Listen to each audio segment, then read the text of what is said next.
राज ठाकरेंच्या कोल्हापूर दौऱ्याची मनसे अध्यक्ष राज ठाकरे कालपासून कोल्हापूरच्या दौऱ्यावर आहेत। तर आज सकाळी त्यांनी करवीर निवासिनी अंबाबाईचं दर्शन घेतलंय। तर सकाळी साधारण 8:30च्या दरम्यान राज ठाकरेंनी मुख्य गाभाऱ्यात जाऊन अंबाबाईचं दर्शन घेतलं आहे। तर आज पुन्हा ते मुंबईसाठी रवाना होणार असल्याची माहिती मिळते आहे। तर कालपासून राज ठाकरे कोल्हापूरच्या दौऱ्यावर आहेत आणि आज सकाळी अशा प्रकारे त्यांनी कोल्हापूरच्या अंबाबाईचं दर्शन घेतलं। संदीप राजगोळकर आपल्याला अधिक माहिती देत आहेत। संदीप, एकूणच काय स्वरूप राज ठाकरेंच्या कोल्हापूर दौऱ्याचं?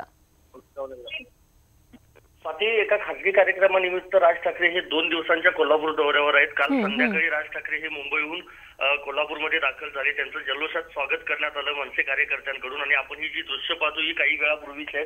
करवीर निवासिनी अंबाबाईचं दर्शन घेतलेलं आहे राज ठाकरे यांनी। मात्र माध्यमांशी बोलायला त्यांनी स्पष्ट नकार दिलेला आहे। एक खासगी कार्यक्रम सकाळी 10 वाजण्याच्या सुमारास कोल्हापूरमध्ये होतो। त्या कार्यक्रमासाठी राज ठाकरे कोल्हापूरमध्ये आलेले आहेत। खरं तर ही राजकीय कुठलीही भेट नाही। काल अशी शक्यता वर्तवण्यात येत होती की रात्री ते डी.वाय. पाटील यांची भेट देखील घेतील, अशी देखील शक्यता वर्तवण्यात येत होती।